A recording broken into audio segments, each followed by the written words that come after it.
Puputihin na namin. Ayan na, titikman na natin. Asan ba na? Ayun! Ayun! Hindi makita. Ayan. Ito. Try po natin ang isa. Pick namin na natin.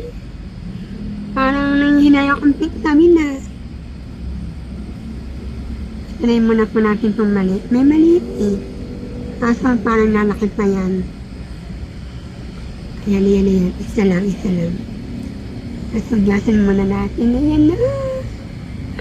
Ayan, na-pick down na nga. Ayan. Ano yan sa akin tama. Ayan, umawa na sa akin kuko. Ayan. Ayan.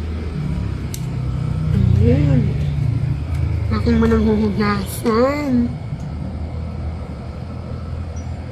Umawa na sa akin kuko. Ayan. Napitaw ko na po yung isa. Puhugasan ko muna. Napitaw ko na po yung isang mulberry. Puhugasan ko muna. Ating titimusan. Hugasan ko lang po. Nahugasan ko na po.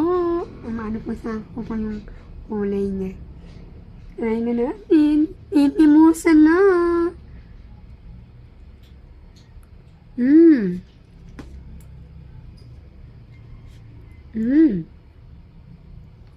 Ayos na, Miss.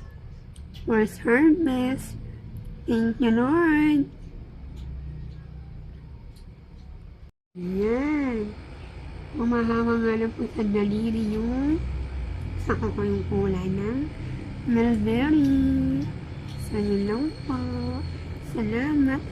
Bye. See you in my next harvest. Bye. Mamitas po ulit ako ng isang mulberry. Ito po yung medyo mapula-pula pa na medyo mangingitim na yung kulay niya. So, try ko lang po kung ano lasa niya. Diba? Yung kahapon, yung tinikma ko po yung hinog na, yung pong sobrang itim na.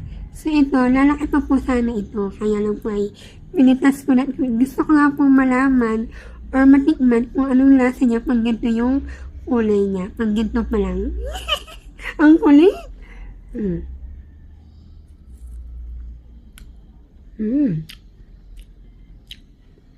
Mahawa po sa kuko.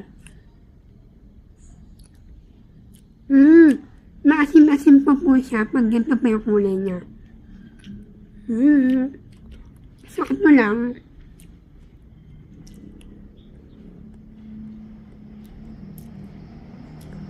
Bye!